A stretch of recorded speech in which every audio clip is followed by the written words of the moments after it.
আসসালামু আলাইকুম। নাফিসা তাবাসসুম স্বাগত জানাচ্ছি এনটিভির মধ্যরাতের খবরে। ক্রাউন সিমেন্ট শিরোনাম দেখছিলেন, জানাবো পুরো খবর। রাজধানীর পল্লবীতে শিশু রামিসা ধর্ষণ ও হত্যা মামলার বিচার কাজ বিলম্বিত ও বিভ্রান্তি ছড়াতে প্রধান আসামি সোহেল রানা নতুন গল্প সাজাচ্ছে বলে আদালতে জানিয়েছেন তদন্ত কর্মকর্তা। তদন্তে ঘটনাস্থলে প্রধান আসামি ও তার স্ত্রী ছাড়া আর কারো অস্তিত্ব পাওয়া যায়নি। এদিকে মঙ্গলবার রামিসার বাবা মা ও বোন সহ মোট ১৬ জনের সাক্ষ্য গ্রহণ শেষ হয়েছে। আদালত আজ আসামিদের আত্মপক্ষ সমর্থনের দিন ধার্য করেছে। বিস্তারিত জানাচ্ছেন নাহিদ প্রিন্স। রাজধানীর পল্লবীতে নির্মমভাবে শিশু রামিসাকে হত্যা মামলার বিচার প্রক্রিয়ায় মিলেছে নজিরবিহীন গতি। পাশবিকতার শিকার হয়ে অবুঝ এই শিশুটির অকাল বিদায়ের পর মাত্র একদিনেই শেষ হল মামলার সাক্ষ্য গ্রহণ। শিশু সহিংসতা দমন ট্রাইব্যুনালে শুনানি শুরুর আগে কঠোর নিরাপত্তায় হাজির করা হয় প্রধান আসামি সোহেল রানা ও তার স্ত্রী স্বপ্না খাতুনকে। মামলায় মোট ১৮ জন সাক্ষীর মধ্যে ১৬ জনের জবানবন্দি রেকর্ড করেছে ট্রাইব্যুনাল। দুজন সাক্ষীর সাক্ষ্য আমরা মনে করেছি প্রসিকিউশন পক্ষে যে তেমন প্রয়োজনীয় না। একজন হলো ইএস অর্থাৎ আসামির গ্রামের ঠিকানা যাচাই বাছাইয়ের জন্য, আরেকজন হলো এই মামলার যিনি রেকর্ডিং অফিসার অর্থাৎ যিনি এই মামলাটা শুধুমাত্র বিপি ফর্ম 27 রেকর্ড করেছেন। মামলার তদন্ত কর্মকর্তা আদালতকে স্পষ্ট জানিয়েছেন, ঘটনাস্থলে সোহেল রানা ও তার স্ত্রী ছাড়া তৃতীয় কোনো ব্যক্তির অস্তিত্বের প্রমাণ মেলেনি। আমরা আশা করছি যে এই ঘটনার সর্বোচ্চ শাস্তি হবে এবং এর মধ্যে দিয়ে বাংলাদেশে একটি বার্তা যাবে, যারা এই ধরনের নৃশংস ঘটনা করবে তাদেরকে কোনোভাবে ছাড় দেওয়া হবে না। এদিকে আসামি পক্ষের আইনজীবী বলছেন, বিচার যেন দেশ ও দেশের বাইরে কোনোভাবে প্রশ্নবিদ্ধ না হয়। চেষ্টা করেছি বিচারটা যেন দেশ এবং দেশের বাইরে যেন এই বিচার প্রক্রিয়া প্রশ্নের সম্মুখীন না হয়। বুধবার যুক্তিতর্ক উপস্থাপন শেষে ঘোষণা করা হতে পারে রামিসা হত্যা মামলার রায়ের দিনক্ষণ। Nahid Prince, NTV news, Dhaka. এদিকে স্বরাষ্ট্রমন্ত্রী সালাউদ্দিন আহমেদ জানিয়েছেন, রামিসা হত্যা মামলায় ইতোমধ্যে ১৬ জনের সাক্ষ্য গ্রহণ শেষ। এখন কিছু আইনানুগ বিষয় শেষ হলে রায়ের দিনক্ষণ নির্ধারণ করবে আদালত। সচিবালয়ে সাংবাদিকদের ব্রিফিংকালে এসব কথা জানান স্বরাষ্ট্রমন্ত্রী। মুন্সিগঞ্জের গজারিয়ায় ধর্ষণের অন্য ঘটনায় তথ্য প্রযুক্তির সাহায্যে আরও ৪ জন গ্রেপ্তার হয়েছে। মন্ত্রী বলেন, সীমান্তবর্তী এলাকায় বর্ডার গার্ড সক্রিয় ভূমিকা পালন করছে এবং পুশ ইনের ব্যাপারে সরকার সজাগ রয়েছে। পার্বত্য অঞ্চলে কোনো সন্ত্রাসী কার্যক্রম চলতে দেয়া হবে না বলেও জানান মন্ত্রী।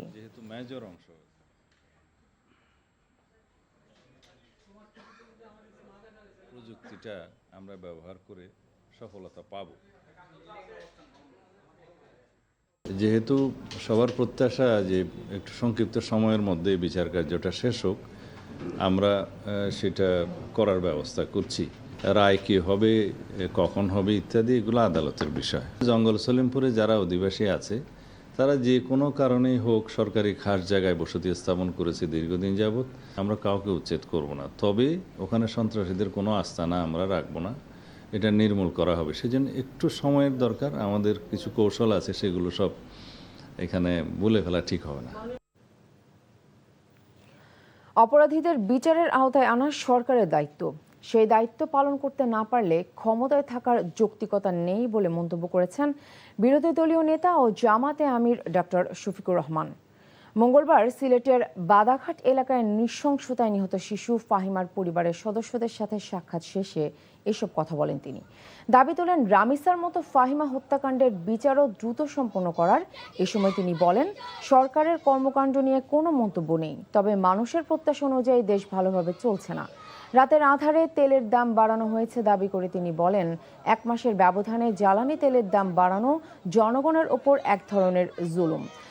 মূল্যবৃদ্ধি করার আগে সংসদে সরকারের আলোচনা করা উচিত ছিল। দীর্ঘসূত্রিতার দিকে যদি যায় তাহলে আমরা ধরে নেব যে বিচার হবে না। এই জন্য আমরা চাই, প্রধানমন্ত্রী যেভাবে রামিসার ক্ষেত্রে ঘোষণা দিয়েছেন 15 দিনের মধ্যে রামিসার বিচার সম্পন্ন হবে, আমরা চাই যে এইরকম একটা ঘোষণা এখানকার মন্ত্রী তিনিও দেবেন যে আগামী 15 দিনের মধ্যে ফাহিমার বিচারও সম্পন্ন হবে। বাজেটের আগে কর্মব্যস্ততা নিয়ে অফিস করছেন প্রধানমন্ত্রী তারেক রহমান। সকাল ৯টায় সচিবালয়ে নিজ কার্যালয়ে একের পর এক বৈঠকে অংশ নেন তিনি। জ্বালানি তেলের দাম বাড়ানোর পর জ্বালানি মন্ত্রী, প্রতিমন্ত্রী ও সচিবদের সঙ্গে বৈঠক করেন প্রধানমন্ত্রী তারেক রহমান। তেলের উপর চাপ কমাতে বৈদ্যুতিক গাড়ির উৎপাদনের দিকে গুরুত্ব দেওয়ার তাগিদ দেন প্রধানমন্ত্রী। এ বিষয়ে সরকার প্রধান সভা করেন অর্থমন্ত্রী, অর্থ উপদেষ্টা, এনবিআর চেয়ারম্যান, বাংলাদেশ ব্যাংকের গভর্নর এবং অর্থ সচিবের সঙ্গে। দুপুরে শিক্ষা মন্ত্রণালয়ের মন্ত্রী, প্রতিমন্ত্রী, সচিব, উপদেষ্টাদের নিয়ে বৈঠক করেন প্রধানমন্ত্রী। বিকেলে নীলফামারী, কুষ্টিয়া এবং বাংলাদেশ হাসপাতাল সংক্রান্ত বৈঠকে অংশ নেন সরকার প্রধান। এছাড়া প্রধানমন্ত্রীর সচিবালয়ে দিনের শেষ কর্মসূচিতে আসন্ন বাজেটকে সামনে রেখে তার সাথে সাক্ষাৎ করেন অর্থ উপদেষ্টা ডক্টর রাশেদ আল তিতুমির। ডেঙ্গু রোগীদের জন্য 10% বেড ফাঁকা এবং পরীক্ষা সহ মোট খরচের 80% বেসরকারি হাসপাতাল কর্তৃপক্ষকে বহন করতে নির্দেশনা দিয়েছেন স্বাস্থ্যমন্ত্রী সরদার সাখাওয়াত হোসেন। কারো বাসার ছাদ বা আশপাশে অপরিচ্ছন্ন থাকলে এবং মশার লার্ভা পাওয়া গেলে মোবাইল কোর্টের মাধ্যমে জরিমানা করা হবে বলে জানিয়েছেন স্বাস্থ্যমন্ত্রী। জানান, আগামী শনিবার থেকে 3 মাস ব্যাপী মশক নিধন কর্মসূচি অব্যাহত থাকবে। রিপোর্ট করছেন ফাহাদ মোহাম্মদ। ডেঙ্গু প্রতিরোধ, চিকিৎসা ও গাইডলাইন বিষয়ে Bangladesh society of medicine, Bangladesh private medical হাসপাতাল, ক্লিনিক, ডায়াগনস্টিক অ্যাসোসিয়েশন এবং বাংলাদেশ প্রাইভেট মেডিকেল কলেজ অ্যাসোসিয়েশনের শীর্ষ কর্মকর্তাদের সাথে সচিবালয়ে বৈঠক করেন স্বাস্থ্যমন্ত্রী সরদার সাখাওয়াত হোসেন। বৈঠকে স্বাস্থ্যমন্ত্রী জানান, বেসরকারি হাসপাতালে ভর্তিকৃত ডেঙ্গু রোগীদের ক্ষেত্রে শুধুমাত্র ওষুধ ও খাবারের ব্যয়ভার রোগীদের নিজেদের। বেড এবং চিকিৎসা খরচ ফ্রি, পরীক্ষার 80% বহন করবে বেসরকারি হাসপাতাল কর্তৃপক্ষ। ওনারা আমাদের 10% বেড ফ্রি রাখবেন আমাদের ডেঙ্গু পেশেন্টের জন্য।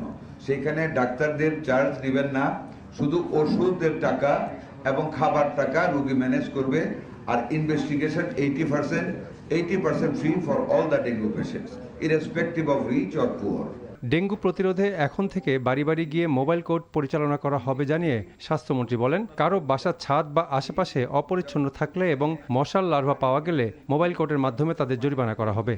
বাড়ির ছাদ আমরা ম্যান্ডেটরি করব মোবাইল কোর্ট দিয়ে।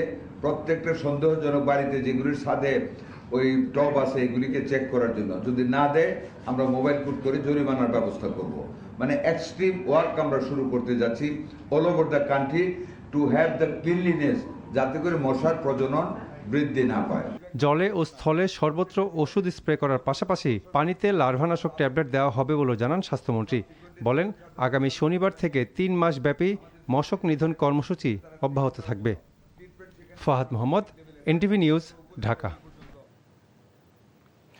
ইসলামী ব্যাংকের নতুন চেয়ারম্যান খুরশিদ আলমের পদত্যাগ, নতুন পরিচালনা পর্ষদ গঠন, আগের চেয়ারম্যানকে পুনর্বহাল সহ 5 দফা দাবিতে ফের কর্মসূচির ঘোষণা দিয়েছেন সচেতন গ্রাহক ফোরাম।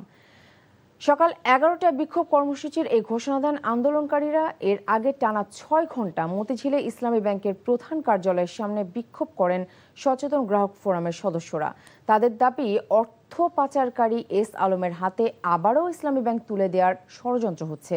এটি বাস্তবায়ন হলে ব্যাংকে গচ্ছিত তাদের আমানত লুটে নেবে এস আলম ও তার সহযোগীরা।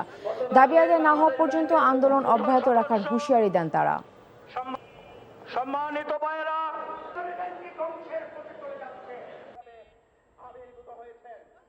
ইসলামী ব্যাংকের চেয়ারম্যান হিসাবে নিয়োগ দেওয়া হয়েছে, তার নিয়োগ বাতিল করতে হবে।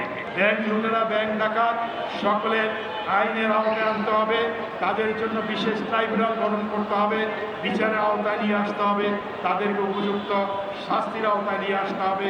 এই 5 দফা দাবি আদায় করার জন্য আমাদের নিয়মতান্ত্রিক আন্দোলনের কর্মসূচি অব্যাহত থাকবে।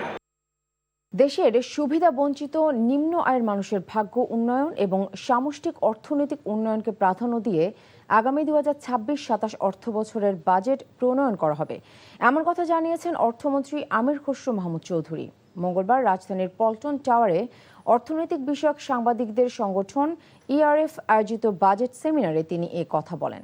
অর্থমন্ত্রী জানান, শুধু দেশ গঠনে গণতান্ত্রিক পরিবেশ সৃষ্টি নয়, অর্থনীতিতে সবার সমান অংশগ্রহণ নিশ্চিত করতে গণতান্ত্রিক অর্থনৈতিক ব্যবস্থা গড়ে তুলতে চায় সরকার।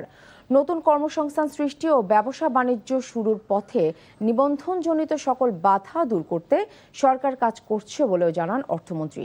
বলেন, যেসব প্রকল্পে অতি ব্যয় অথচ কর্মসংস্থান সৃষ্টি করে না এবং পরিবেশের ক্ষতি করে এমন কোনো প্রকল্পে বাজেট বরাদ্দ দেওয়া হবে না।